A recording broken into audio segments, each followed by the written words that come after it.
Hello everyone, welcome to MS study JH में आपका स्वागत है। आज मैं आप लोगों को रासायनिक अभिक्रिया एवं समीकरण के रासायनिक अभिक्रिया के प्रकार के बारे में आज बताने वाले हैं। तो चलिए दोस्तों, आप शुरू करते हैं। वियोजन अभिक्रिया, वियोजन अभिक्रिया को अपघटन अभिक्रिया भी कहते हैं। तो चलिए दोस्तों, आप समझते हैं वियोजन अभिक्रिया के बारे में।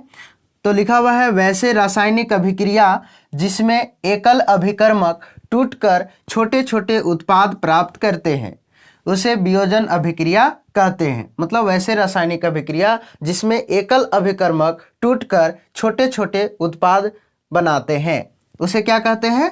वियोजन अभिक्रिया कहते हैं। जैसे यहाँ पर उदाहरण से समझ सकते हैं, वियोजन के मतलब होता है अपघटन यानी टूटना, तो टूटना ही अपघटन अभिक्रिया कहलाता है। इसी प्रकार कैल्शियम कार्बोनेट जो उष्मा मिला तो ये बना calcium oxide plus carbon dioxide. तो यहाँ पर कैल्शियम कार्बोनेट एक एकल अभिकर्मक है और एकल अभिकर्मक टूटकर छोटे छोटे क्या हुआ? उत्पाद का निर्माण हुआ। तो इस तरह से जो रासायनिक अभिक्रिया हुआ तो ये रासायनिक अभिक्रिया कौन सा अभिक्रिया कहलाएगा? वियोजन अभिक्रिया। इसी प्रकार आगे है विस्थापन अभिक्रिया। इसके बारे में समझते हैं। वैसे रासायनिक अभिक्रिया जिसमें उपस्थित यौगिक का एक तत्व किसी दूसरे तत्व द्वारा विस्थापित कर दिया जाता है, जिसके परिणाम स्वरूप नए यौगिक बनता है, उसे विस्थापन अभिक्रिया कहते हैं। मतलब समझेंगे कि वैसे रासायनिक अभिक्रिया जिसमें उपस्थित यौगिक का एक तत्व किसी दूसरे तत्व द्वारा विस्थापित कर दिया जाता है, मतलब हटा दिया जाता है, जिसके परिणाम स्वरूप नए यौगिक बनता है, उसे विस्थापन अभिक्रिया कहते हैं। अब उदाहरण से समझेंगे। जैसे यहाँ पर कॉपर सल्फेट और मैग्नीशियम से अभिक्रिया हुआ, तो कॉपर सल्फेट और मैग्नीशियम दोनों आपस में अभिक्रिया कर मैग्नीशियम सल्फेट प्लस कॉपर। तो यहाँ पर मैग्नीशियम है से सल्फेट के साथ अभिक्रिया किया और ये क्या हुआ? कॉपर को क्या कर दिया? विस्थापित कर दिया। तो इस रासायनिक अभिक्रिया को क्या कहेंगे? विस्थापन अभिक्रिया। इसी प्रकार आगे है फेरस, जिसे आयरन कहते हैं। तो ये फेरस है से कॉपर सल्फेट के साथ अभिक्रिया कर फेरस सल्फेट और कॉपर का निर्माण किया। तो यहाँ पर क्या हुआ? फेरस है से सल्फेट के साथ अभिक्रिया कर लिया, मिल गया, यौगिक बना लिया और कॉपर को क्या किया? विस्थापित कर दिया, मतलब हटा दिया। तो इसी को बोलते हैं विस्थापन अभिक्रिया। तो मतलब वैसे रासायनिक अभिक्रिया जिसमें उपस्थित यौगिक का एक तत्व किसी दूसरे तत्व द्वारा क्या कर दिया जाता है? हटा दिया जाता है, मतलब विस्थापित कर दिया जाता है और इसके बाद नए यौगिक बनाता है, उसे क्या कहते हैं? विस्थापन अभिक्रिया। लोहे की कील, यहाँ पर फेरस एक लोहे का कील है, तो लोहे की कील भूरा रंग का तथा कॉपर सल्फेट के विलयन का रंग नीला रंग मलिन हो जाता। अगला है उपचयन एवं अपचयन। तो सबसे पहले उपचयन के बारे में समझते हैं। तो लिखा हुआ है, जब किसी पदार्थ में ऑक्सीजन की वृद्धि होती है उसे उपचयन अभिक्रिया कहते हैं। मतलब जब किसी पदार्थ में ऑक्सीजन की वृद्धि होगी तो उसे उपचयन अभिक्रिया कहते हैं। जैसे उदाहरण में समझ सकते हैं, यहाँ पर कॉपर प्लस ऑक्सीजन, तो यहाँ कॉपर के साथ अभिक्रिया कर क्या बना?